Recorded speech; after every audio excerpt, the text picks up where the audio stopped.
नमस्कार दोस्तों, आप देख रहे हैं JKM news.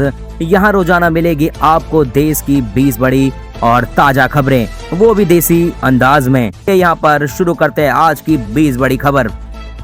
Pakistan PM Shahbaz शरीफ ने पुतिन से कहा कि हम भारत रूस संबंधों का सम्मान करते हैं, लेकिन रूस के साथ मजबूत रिश्ते चाहते हैं जो क्षेत्र की प्रगति में सहायक हों। रूस भारत को सस्ता यूराल तेल और S-400 मिसाइल सिस्टम देगा। 2018 में $5.5 बिलियन की डील हुई थी। 3 सिस्टम मिल चुके और मिल सकते हैं। नई दिल्ली में जीएसटी काउंसिल की बैठक आज से शुरू। 5% और 18% टैक्स स्लैब रह सकते हैं, 12% और 28% खत्म हो सकते हैं। बिजनेस और जनता को राहत मिलेगी। एडवर्ड प्राइस ने ट्रंप के सहयोगी की मोदी युद्ध टिप्पणी को खारिज किया। कहा, यह पुतिन का युद्ध है। भारत से दोस्ती के लिए टैरिफ 50% नहीं 0% रखता है।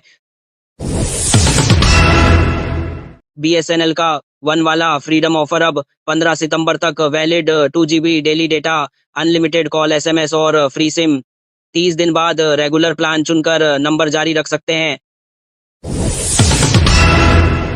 दिल्ली सरकार पीएम मोदी के 75 जन्मदिन पर सेवा पखवाड़ा मनाएगी। 17 सितंबर से 2 अक्टूबर तक 150 आयुष्मान मंदिर, 5 अस्पताल, स्वच्छता अभियान और 75 योजनाएं शुरू होगी। ट्रंप ने कहा, भारत ने हार्ले डेविडसन बाइक पर 200% टैक्स लगाया, जिससे कंपनी भारत में बिक्री नहीं कर पाई। टैरिफ के कारण हार्ले ने भारत में प्लांट लगाया। उत्तर भारत में भारी बारिश से तबाही, स्कूल कॉलेज बंद। दिल्ली एनसीआर में रेड अलर्ट। यमुना का जलस्तर 206.74 मीटर। आपदा टीमें तैयार, लोगों से घर में रहने की अपील। ट्रंप ने कहा, भारत हमसे सबसे ज्यादा टैरिफ वसूलता था, इसीलिए 50% टैरिफ लगाया। भारत के साथ अच्छे रिश्ते हैं, लेकिन पहले एक तरफा व्यापार था, अब व्यापार बढ़ेगा।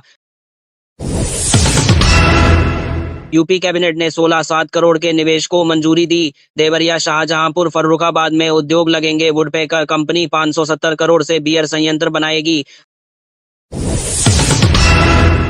भारी बारिश के कारण 3 सितंबर को पंजाब, चंडीगढ़, हरियाणा, यूपी के गाजियाबाद, मथुरा, मेरठ, नोएडा, हापुड़, जम्मू कश्मीर और हिमाचल प्रदेश में स्कूल बंद रहेंगे।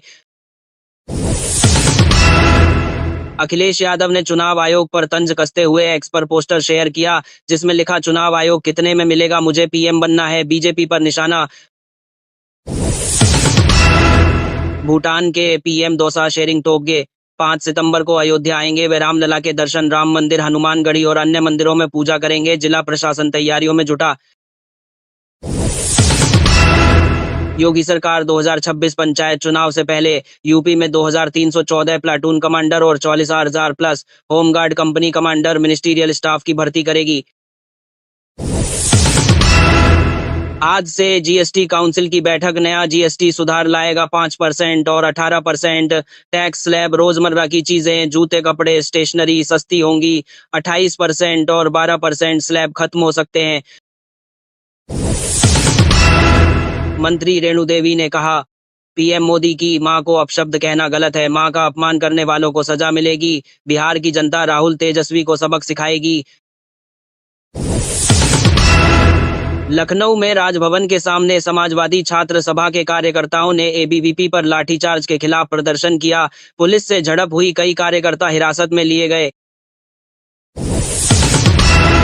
ट्रंप की टैरिफ नीति से अमेरिका मंदी के कगार पर। मूडीज की रिपोर्ट के मुताबिक कारखानों को नुकसान, नौकरियां जा रही हैं। जीडीपी का 1/3 हिस्सा खतरे में। 2015-19 के आंकड़ों से पता चला कि महिलाओं में कैंसर का अनुपात 51.1% ज्यादा है, पर मौतें 45% कम। पुरुषों में मुंह का कैंसर सबसे आम, पूर्वोत्तर में कैंसर ज्यादा। उत्तर भारत में भारी बारिश और बाढ़ से तबाही। पंजाब, हिमाचल आपदाग्रस्त, 1200 गांव प्रभावित। यमुना खतरे के निशान से ऊपर। दिल्ली में बाढ़ का अलर्ट है।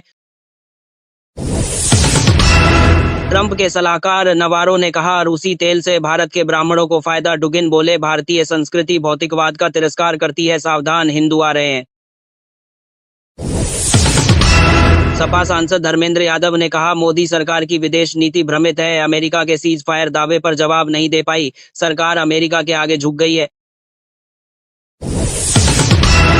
नॉर्थ सेंट्रल रेलवे सभी ट्रेनों के जनरल स्लीपर कोच में 6 और एसी कोच में 4 एआई आधारित सीसीटीवी लगाएगा। इससे कंट्रोल रूम से निगरानी होगी और यात्रियों की सुरक्षा बढ़ेगी। अफगानिस्तान में भूकंप से 1400 मौतें, 250 घायल। भारत ने 1000 टेंट, 15 टन खाना सहित 21 टन राहत सामग्री भेजी और आगे भी मदद का वादा किया। सीएम योगी ने आईआईटी कानपुर में कहा कि अब को डीप टेक में अग्रणी बनाएंगे। एआई, साइबर सिक्योरिटी, सस्टेनेबिलिटी महत्वपूर्ण। 11 सालों में भारत बदला, अब 75 जिलों में साइबर थाने हैं। तो दोस्तों ये थी देश भर की आज की 20 बड़ी खबरें। अगर वीडियो पसंद आए तो लाइक करें और कमेंट कर बताएं अपनी राय, और चैनल को जेकेएम न्यूज को सब्सक्राइब करना बिल्कुल ना भूलें। कल फिर मिलते हैं ताजा और बड़ी खबर के साथ। धन्यवाद और जय हिंद।